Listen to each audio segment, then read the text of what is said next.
런던 베이글 뮤지엄 알아요? 줄여서 런베뮤. 최근에 뉴스 많이 나왔어요.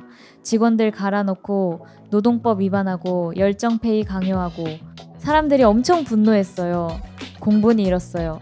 인스타 핫플인 곳에서 직원을 갈아놓다가 사고가 생기니 알려진 일이에요. 세상 사람들의 눈이 이제야 그곳으로 가게 된 거예요. 런베뮤만 저렇게 직원을 대했을까요? 런베뮤가 평균이에요. 안녕하세요. 고요입니다. 너네 식구도 아닌데 같은 여자로서 보기에 되게 안타까웠어 진짜.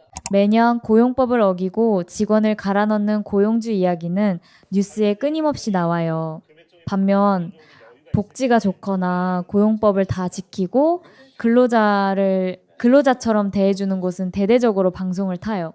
우리 사회의 수면 아래에는 많은 런베뮤가 있어요. 그냥 근로자가 아무리 소리쳐도 해결되지 않고 해결해주지 않을 뿐이에요.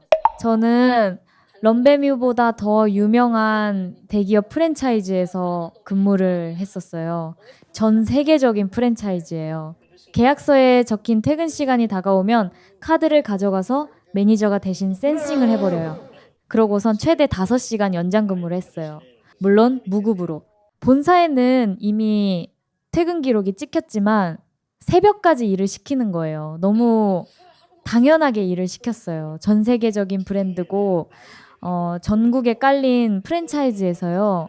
매니저가 대신 센싱하던 프랜차이즈를 그만두고 다른 프랜차이즈에서 근무를 시작했을 때 겪은 일이에요. 제가 일한 지점은 전국에서 매출 1등을 할 정도로 매출이 많은 지점이었어요. 그런데 근로자 보험도 안 들어주고 근로계약서 미작성과 미교부, 연장수당 미지급, 너무나도 당연하게 시키는 일들. 10여 년이 지났지만 젊음을 도둑질 당하고 임금을 도둑질 당하면서 제가 느낀 건 억울함과 서러움이에요. 아무도 문제 삼지 않는 임금 도둑질. 다른 회사에서는 출근 시간 30분 전에는 무조건 나와서 조회를 해야 했어요. 그 30분은 당연히 무급이에요. 한 달이면 10시간이에요.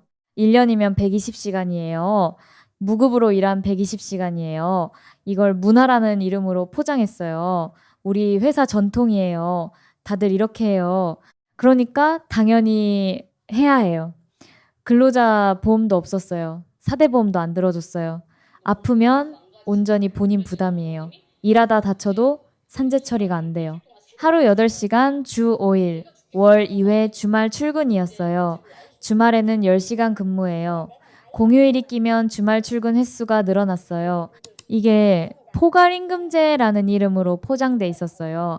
그런데 그 회사는 최저 월급도 안 됐어요. 160만 원이요. 주말 출근에 공휴일 출근에 사대보험도 없이 160만 원이에요.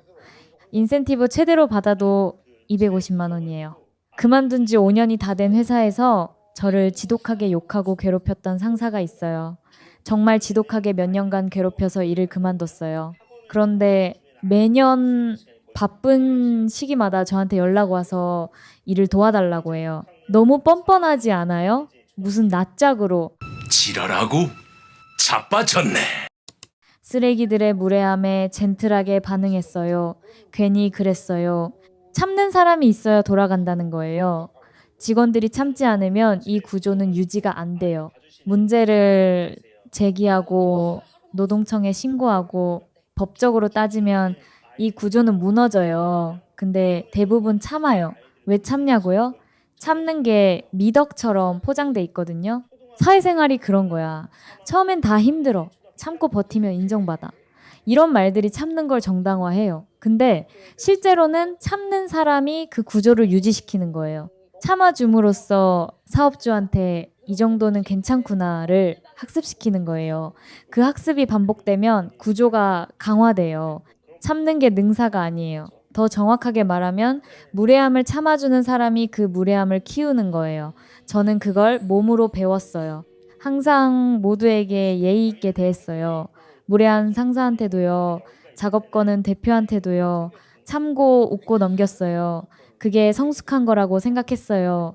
아니었어요. 그게 그 사람들한테 허가를 준 거예요. 이 사람은 참는다. 이 사람한테는 이래도 된다. 그 허가를 내가 준 거예요. 나를 무례하게 대하는 사람한테 내가 젠틀할 필요는 전혀 없어요. 나를 쓰레기로 대하는 사람한테 나 또한 같은 방식으로 대응해야 해요. 이게 복수가 아니에요. 이게 경계선이에요. 나한테 이렇게 대하면 이런 반응이 온다는 걸 상대방이 학습해야 해요. 그 학습이 없으면 무례함은 계속돼요. 저는 최근 1년 사이에 직장에서 만난 사람들을 형사 사건으로 4건 고소했어요. 가까운 지인들은 말렸어요.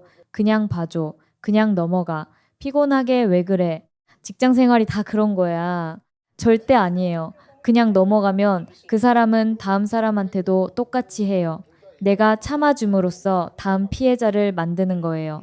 고소는 감정적 반응이 아니에요. 구조에 대한 반응이에요. 여러분이 다니는 직장, 친구가 다니는 직장, 동네 카페, 거기서 지금 이 순간도 임금 도둑질이 일어나고 있을 수 있어요.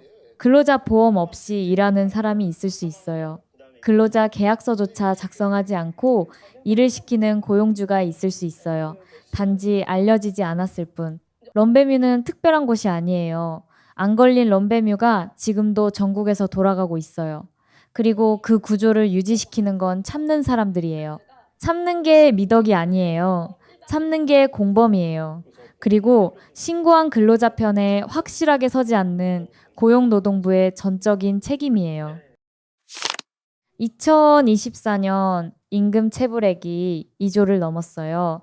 2025년도에는 임금 체불액이 2조 679억 원이에요. 2025년 기준으로 5인 미만 사업장은 6,130억, 5인에서 29인 사업장은 7,882억, 30인에서 99인 사업장은 3,674억, 100인에서 299인 사업장은 1,842억, 300인 이상 사업장은 1,132억. 옆 나라 일본은 2024년 임금 체불액이 97억엔, 미국은 2024년 임금 체불액이 2억 267만 달러. 우리나라보다 경제 규모가 큰 나라에서 임금 체불액은 훨씬 적어요. 얼마나 고용주의 편에서 근로자를 개처럼 머슴처럼 보는지 임금 체불액만 봐도 잘 드러나요. 한국의 성장은 열심히 일한 사람들 덕분이다. 맞는 말이죠. 그래서 성장한 한국에서 여전히 사람을 갈아야 한다면 아무도 한국에서 애를 낳고 싶어 하지 않겠죠.